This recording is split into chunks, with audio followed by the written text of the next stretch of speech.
Hello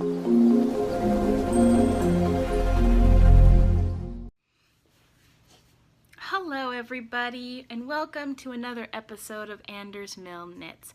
I'm your host, Emily, and you can find me on Ravelry as aka Millie, and on Instagram as aka Millie907. Sometimes, and sometimes only, show notes can be found at www.andersmillknits.wordpress.com. All right? So, thank you all for joining me for another round of Knitting Speak. I want to get on to my projects super bad, but at the same time, we have to review notes because I am freaking excited. So much has been going on in the last few weeks. Not so much knitting-wise, but in my personal life-wise. I got a second job. I'm helping out at a local farm.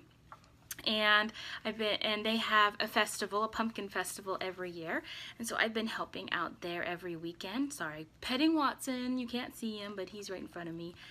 And I've been helping out there every weekend and a couple nights during the week as well. I helped out last night for the middle school extravaganza, and that was so fun. There was 3 of us working to feed 300 kids and their their adult partners, I guess you could say, their parents and things like that. So it was so much fun. We had a live band, we had hay rides, we served them dinner. It was just, they just played around on the farm all night long, and they were such nice kids. Oh my gosh. Every time they approached us, they always did it very respectfully and kept on saying thank you for everything. And I even was, had fun teasing some of the boys, because they kept on wanting more and more Mountain Dew. And so they kept on coming up and trying to pretend that they hadn't had any Mountain Dew when they knew full well that I had given them some already. And so we had this little game going, but they were so sweet, so sweet. And they even admitted it. They're like, yeah, you're just fun to play with. So so that's been going on, and you've been probably seeing 1 or 2 pictures of my knitting around the farm, mainly with pumpkins, because it is our pumpkin festival. And then here, I want to get Watson up here with us. Hey, you want to join into the podcast today? Yeah. And then another exciting thing is that my husband and I found an apartment literally just down the street, and for the same price that we are paying now for our 2-bedroom apartment, we actually can get a 3-bedroom apartment, which means that I get my own personal space. As you all know, half the time I work from home. I also have a large crafting supply, and I craft at home all the time. So, having a space of my own would be astounding. Add to that my husband also still does a lot of IT consulting on the side. So we share a very small 2nd bedroom that's our office, and we actually don't have enough room to have both of us in the office sitting at our chairs at the same time. It's so small. So, we have to coordinate that sometimes in the evenings when both of us need to be working in there. And so it's quite interesting how that all works. And my husband's so nice. He's given me the larger of the 2 extra bedrooms. He's like, what do I need? I just need a desk and, my computer stuff by my side. And I'm like, oh, well, I need all of this, plus my sewing machine, an extra table for crafting. What else? All my crafting books. I wouldn't mind a rocking chair or a nice chair to sit in as I craft. Oh, that would be so lovely. But anyway, so I'm super excited. So we're moving on November 10th. So what that means is time is going, especially since I also have a second job and everything, I have mapped out all of the things that we need to do per week leading up to the move. Because now I'm a professional when it comes to moving, seeing as this is the 5th time in a year and a half that I have moved. I've got this down. let's see. So I've got it all mapped out. And what that means is that you might not see me again until after we move. I don't know. Because apparently I thrive on so many things to do, so little time. So, and I even take on new projects too. So you might see me podcasting. So a little side note, this last week, I even attempted to start my audio podcast that I've been thinking about doing for years. And I kind of wanted to do both audio and video podcast.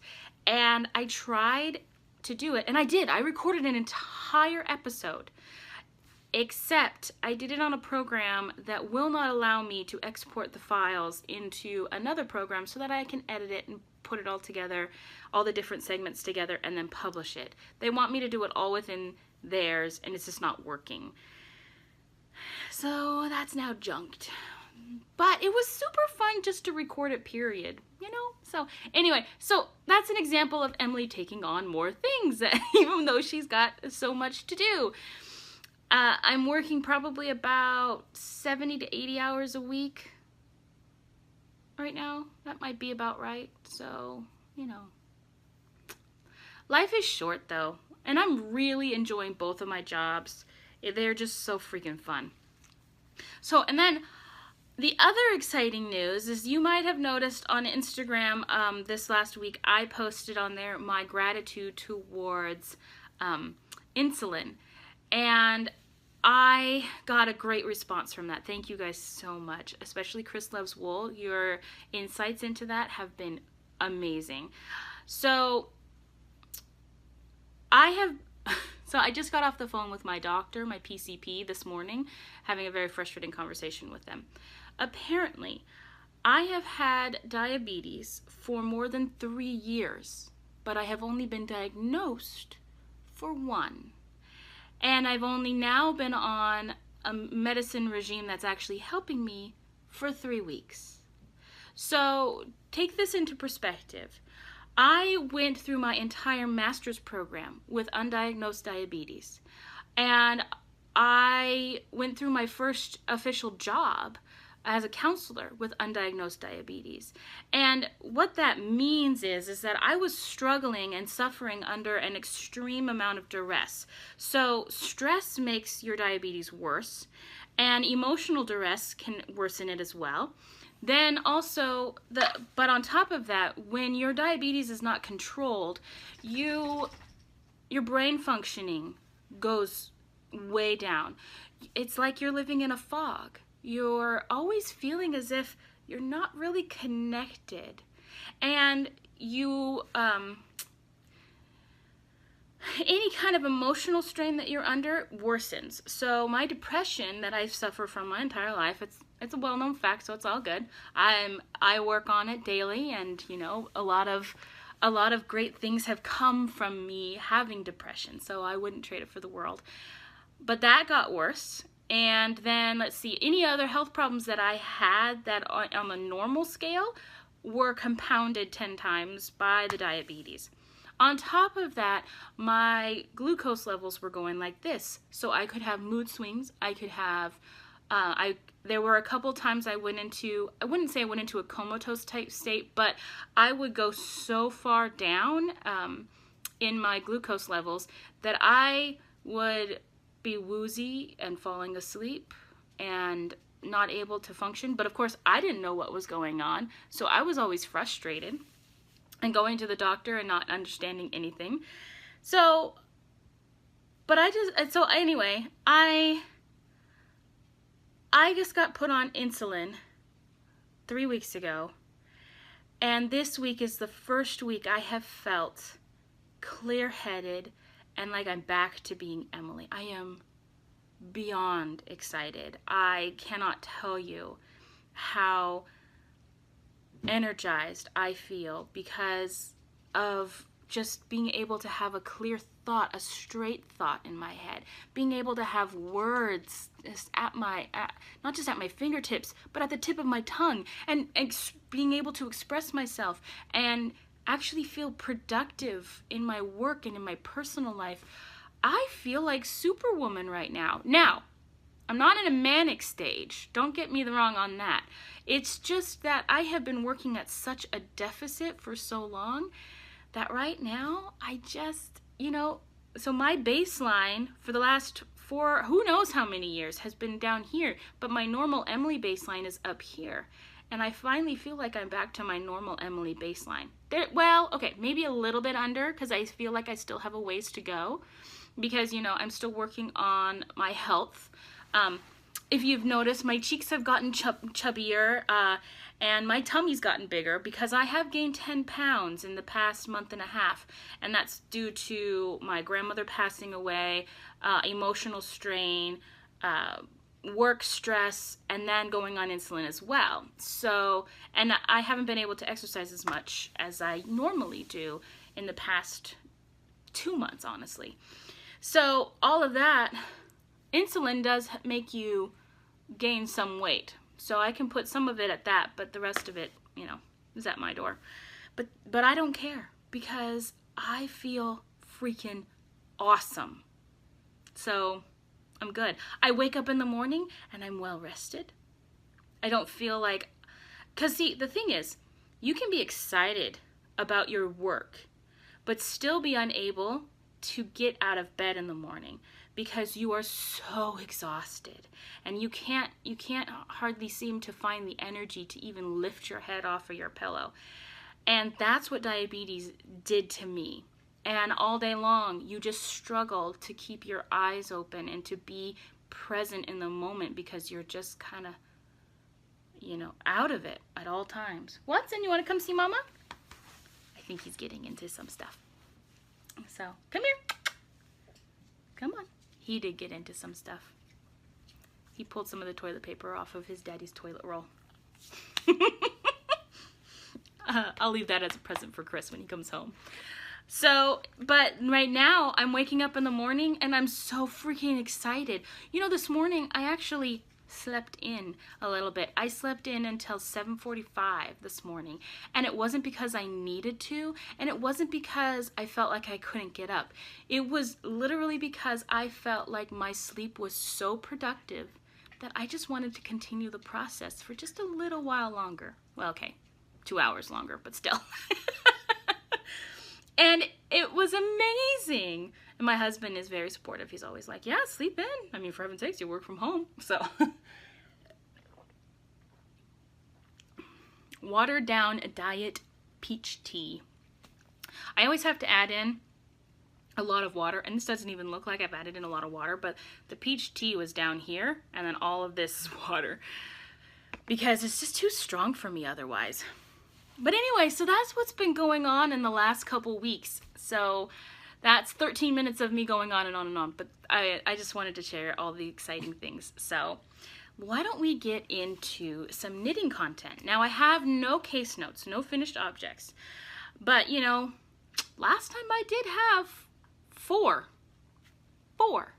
And all of them not small. I mean, I don't view socks as a small finished object. I don't know about you guys.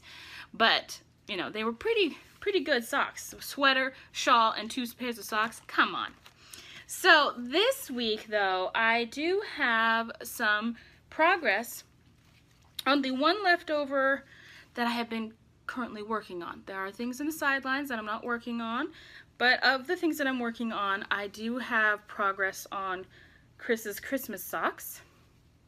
Yeah, so exciting, isn't it? Can't probably even see it. And even if I do come up close, it's probably washing out. It is kind of washing out. So this is an extremely, well, not extremely, it's a beautiful jewel tone blue. And so these are his Christmas socks. And I'm just working on the foot now. I did the fishless kiss heel, and I talked about all of that last time. I'm working on size 0s. There's 64 stitches around. I'm doing a 2x2 rib on the front, and let's see, I am just knitting on the foot until I reach the time when I need to do the toe, which I don't remember what that is.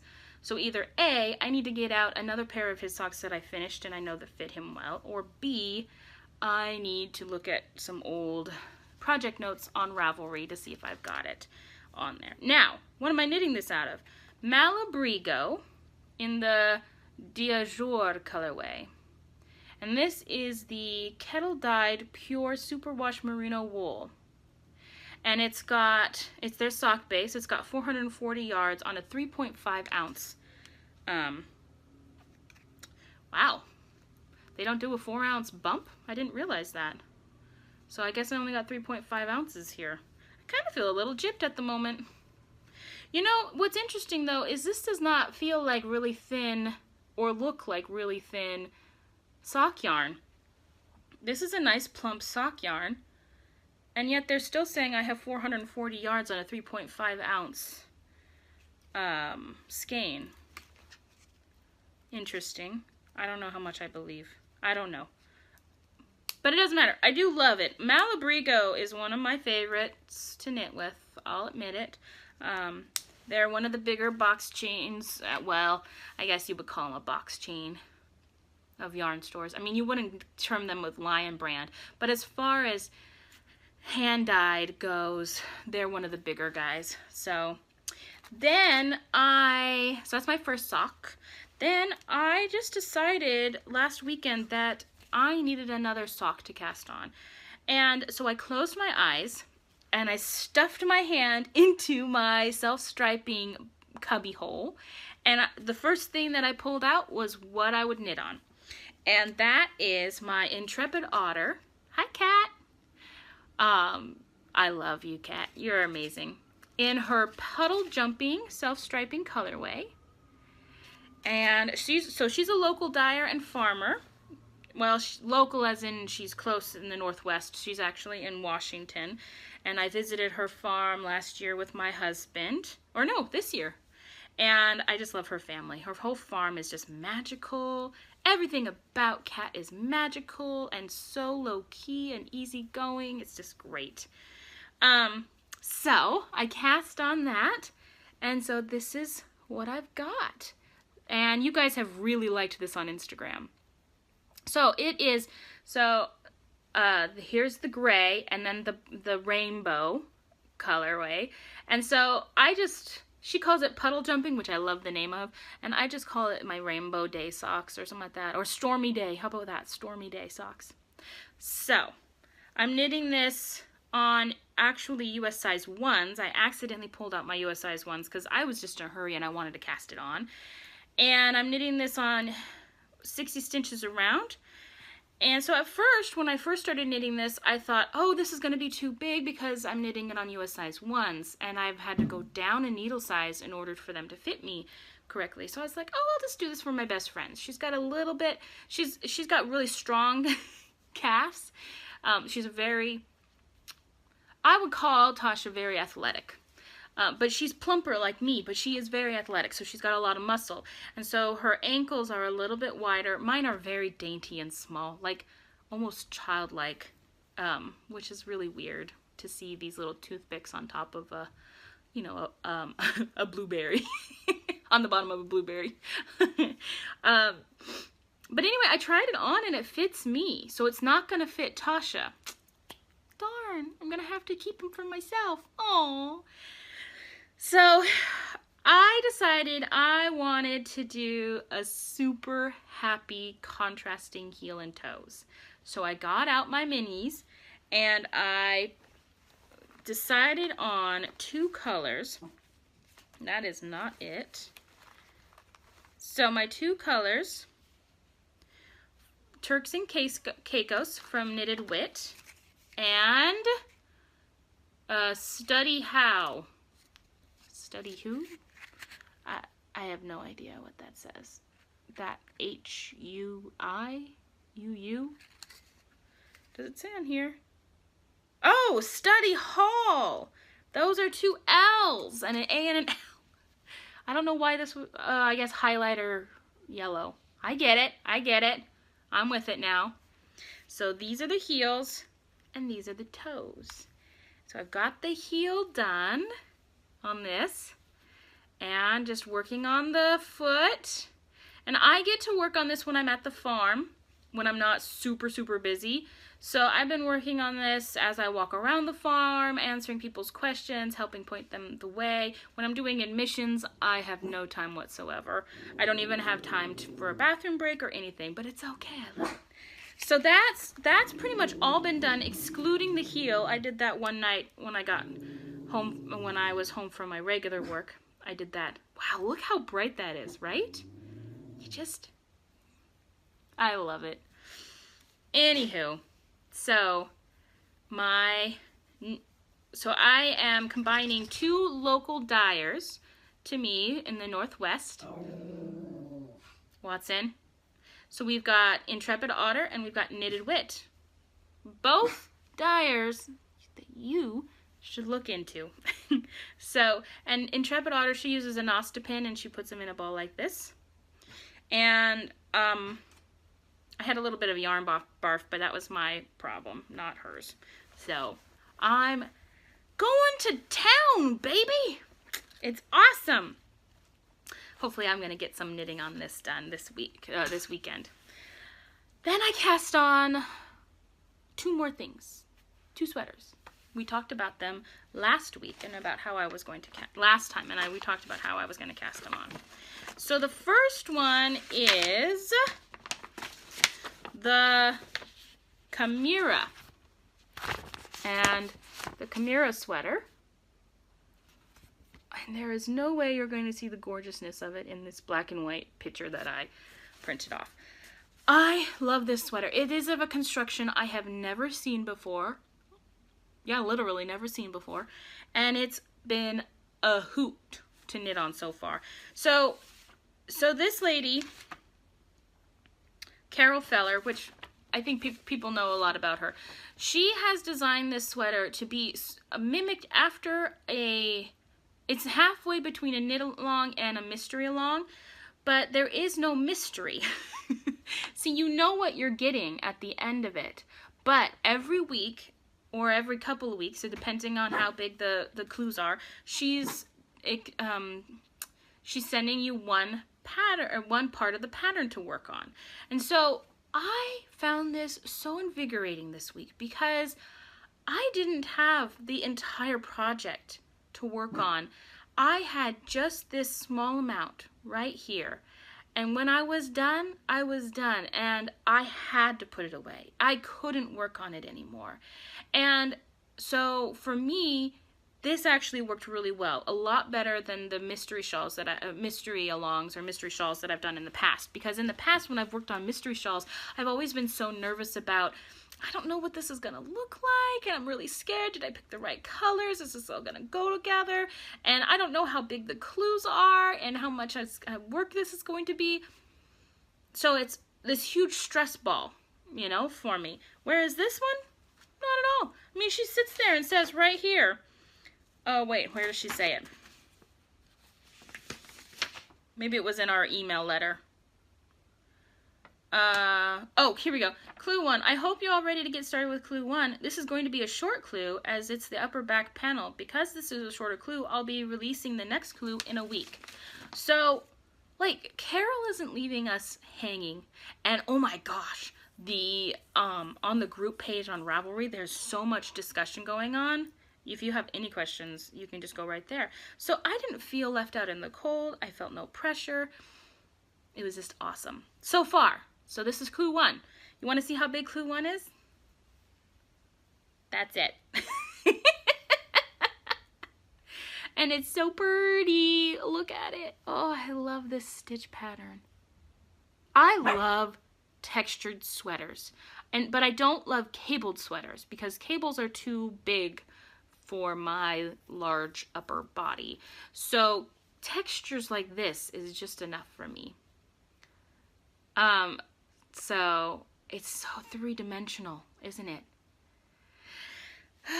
Okay, so I am knitting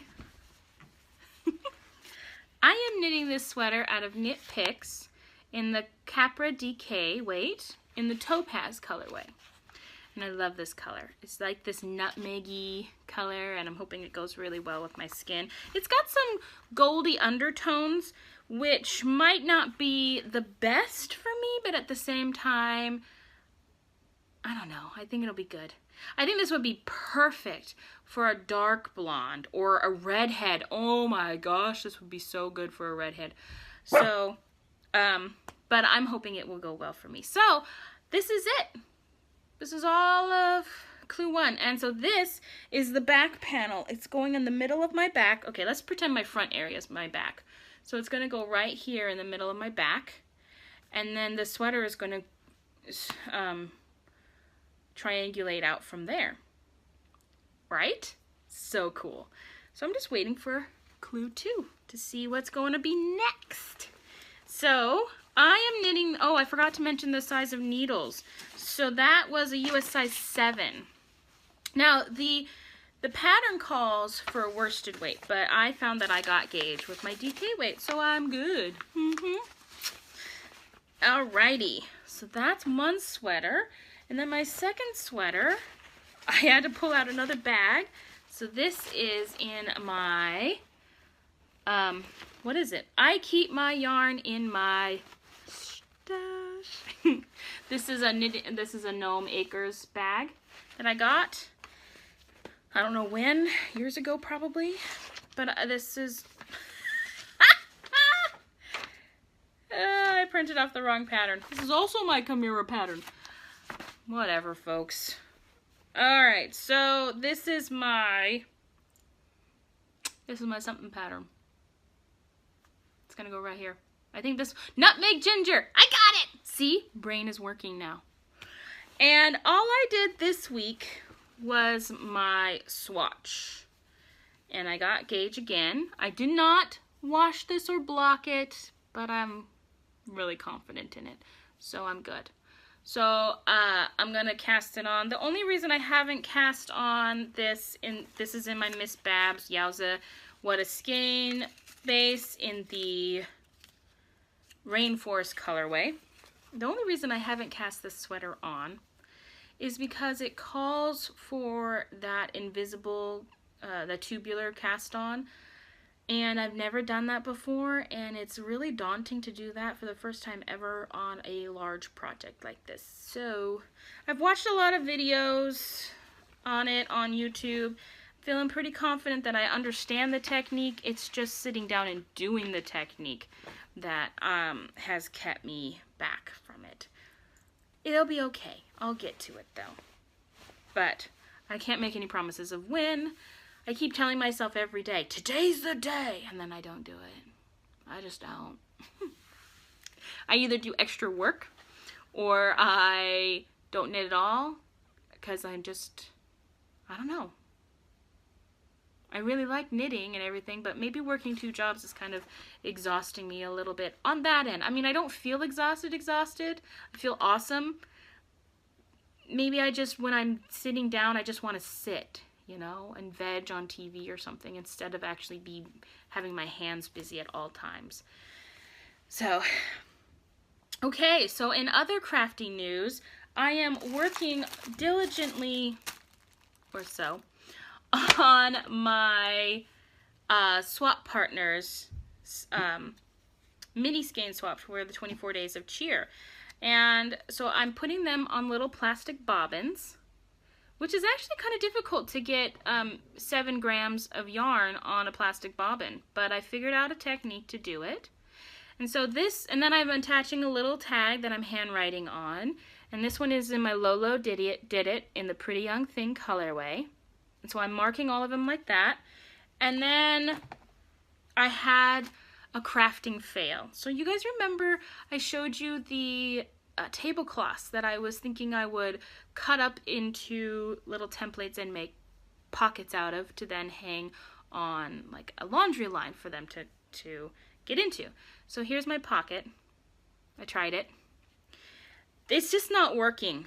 This is the best out of all of the pockets, and this is really bad. This is super bad. So I spent an entire Friday night bent over my coffee table cutting out a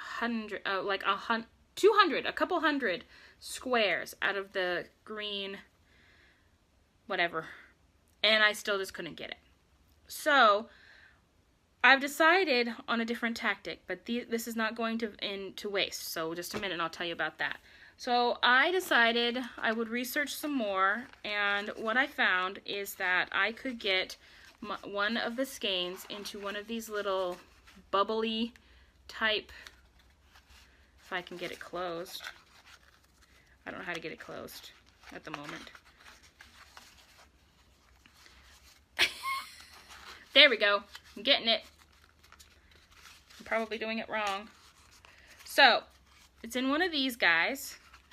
And then I'm going to decorate each of them for the different days of Christmas. And so I've got enough to do all 3. And I've got all of my tags. And I've got all of my little bobbins to do all of them on. So I'm set. I have done a complete 2 days worth. So here's the second day. These are not in any order. I have no idea when what order they're gonna be in the packages, but I'm just working on them, you know, here and there. I plan on actually doing that sometime this weekend as well. So, and I've got my little kitchen scale out so that I know what the weight is. So that's my other crafting news. Except for, what am I gonna do with all of these scraps that I now have? Well, nothing for now, because since we're moving, I'm putting all my other crafting outside of knitting away. However, I have been thinking about things. A couple of things I've been thinking about is just, there's some interesting weaving yeah, you can see it. Weave pattern going on each of these squares. And I thought, wouldn't that be interesting if I just did a hodgepodgey sewing them all together, you know, and, you know, just free-forming it, and then, I don't know, making a bag, a wall hanging, or what have you. And then I thought to myself, what if I took some of them and got some indigo dye and dyed them indigo over the green? I don't know how that would turn out, but I would hope it would be nice. And so I thought, oh, that would be just so interesting to do something like that. So I don't know when that's going to happen, but these are not going to waste. I've got more up on the table. This is just some of them. But I just thought, you know, if any of you have an idea or thought, well, yeah, of what would be cool to do with that, just let me know. I kind of just really want to freeform it and just go to town and not worry about having an end product that has to look perfect, you know? So I took the pressure off of myself as far as making all of those bags. All right, so then also in my toolbox, I went and had a beautiful knit lunch with Janine of Yarn and You Girl podcast and Fiber and Bags maker. And she was so lovely. She gave me not 1, but 2 skeins of yarn, because she said, I was looking at these and I couldn't decide which one you would like better, so I just brought you both. And you can keep them both, or you can give one away on your podcast, whatever you'd like. And at first, for the first couple hours, I'll be honest with you guys, I was going to keep them. They were going to be mine. But I decided I need to share the love. So there you go. So first we'll show you mine. So I decided to keep this one, which is the Pumpkin Patch colorway, and I love it so much. It's in her Tweedy base. It's in the Jazzy Tweed base, which is 85% superwash merino, 15% colored nylon neps. And this is going to be a shawl. Or is it going to be a cowl? Not sure. I wish I knew how to do brioche, because right now Janine just came out with she's got a call out for test knitters for her latest cowl pattern that she's come up with, which is brioche. But it's not only brioche, but it also involves some increases and decreases within brioche, and I can't do it. So I told her I wish I knew how to do brioche, because this would be one of the skeins for that project. But there is on Destined to Knit, she's mentioned that there is a free brioche pattern cowl that I think is just called the starter brioche starting cowl or something like that. And so she just said it's super easy. So I was like, okay, well maybe I could do that with this too. So that's an idea. And then the one that's for you guys is also on her jazzy tweed base, but it is in the Moonrise colorway. Oh my gosh, I want to keep it so bad. Emily, you love everyone out there. You can share. You're not a selfish biatch. But look how much it matches what I'm wearing, guys. I mean, arg! I didn't plan that. I did not plan that, but all right, you get it. So this is going to be for the October, November Double Dip Cowl prize drawing. And just a reminder, so go over there and enter, but just a reminder, there have been a couple people who have been entering into the Double Dip Cowl who have not been giving active links to the other cowl that you're knitting your project for. And unfortunately, if you do not provide that, you are disqualified, because that is one of the main reasons why we are doing the Double Dip Cowl, is so that there are active links for other people to follow it and go and find out about other cowls. So sorry. Stay tuned, because we're going to draw for the August-September prize drawing in just a few minutes. But my last thing that I got in my toolbox, I ordered last October, maybe, from Amazon, and I just finally got it. And a couple other people got it this week too. And it's the Japanese Knitting Stitch Bible. So I have a lot of Japanese stitch dictionaries, but they're all in Japanese. And so I struggle with them. They're so beautiful. But see, this is translated with an introduction also by Gail Rome. Gail Rome. This is a beautiful book, guys. Oh my gosh. I have been poring over this book all freaking week since I got it. I just, like, they're so beautiful. I have to show you in particular. Wait, I have to go to back here some. No, I think I went too far. Should have just kept it open, because it was the last things I was looking at. Oh my gosh. Never mind. I'm just going to show you guys this. Look at this.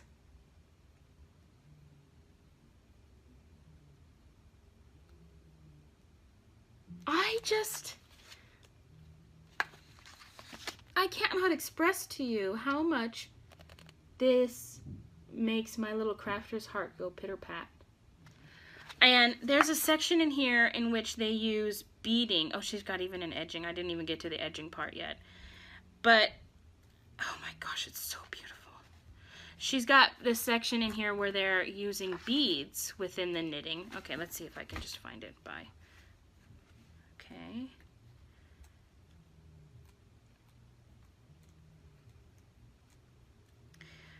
No, I can't. But that's okay.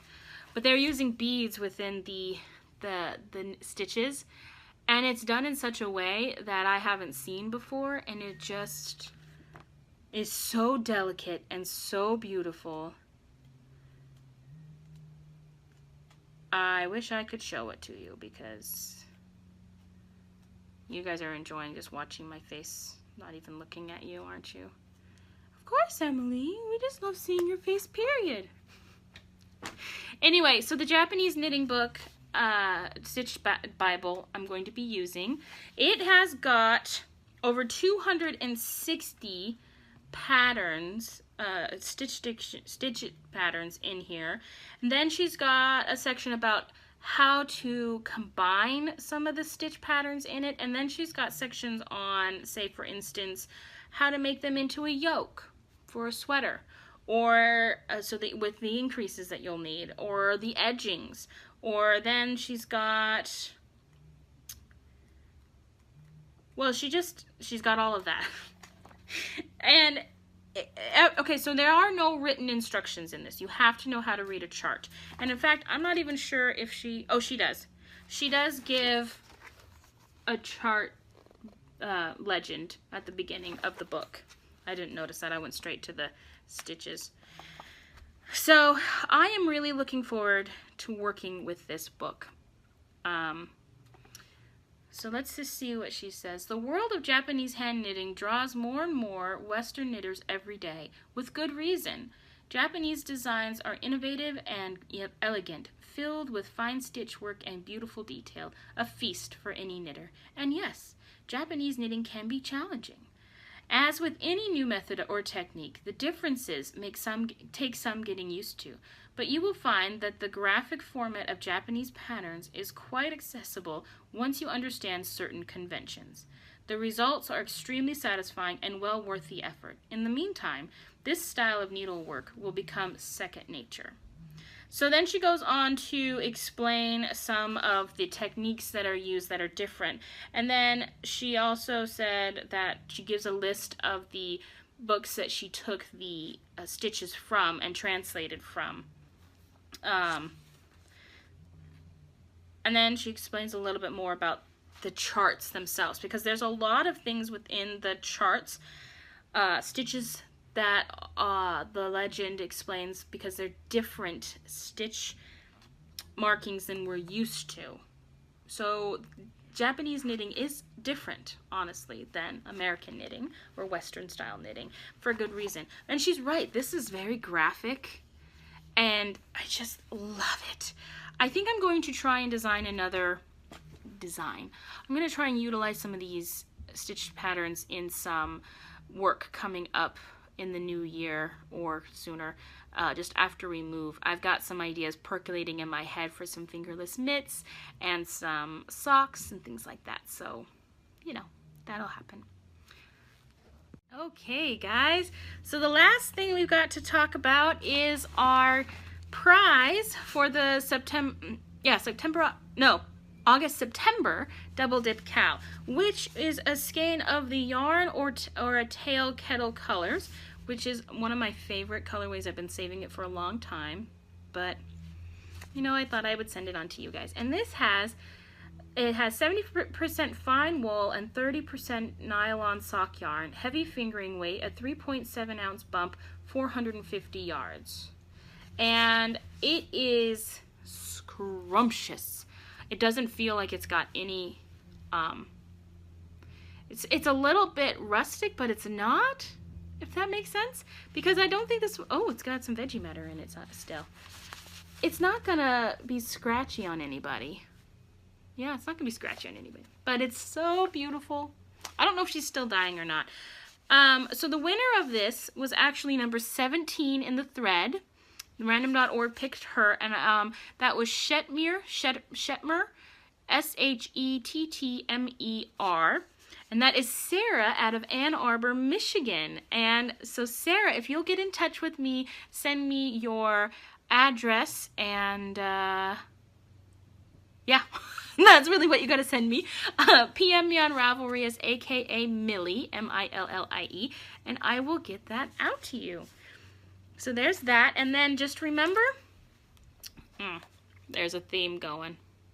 So now for October, November, this is going to be the prize. And then I'm thinking I'm going to try a new kind of knit along thing. If any of you have an idea for that, let me know. I think we might be retiring the Double Dip Cow. So anyway, so that's what I have going on for October, November. So if you want to join into that, go on over to the Ravelry group and let us know what you're knitting on and what cow you're knitting it with the active link. Remember that, the active link, and you could be entered in to win this gorgeous skein from Yarn and You. Alright guys, that's the conclusion of this week's episode. Thank you so much for joining me, and I hope you enjoyed it, and I long to see you later on. And don't forget to knit what you love and love what you knit.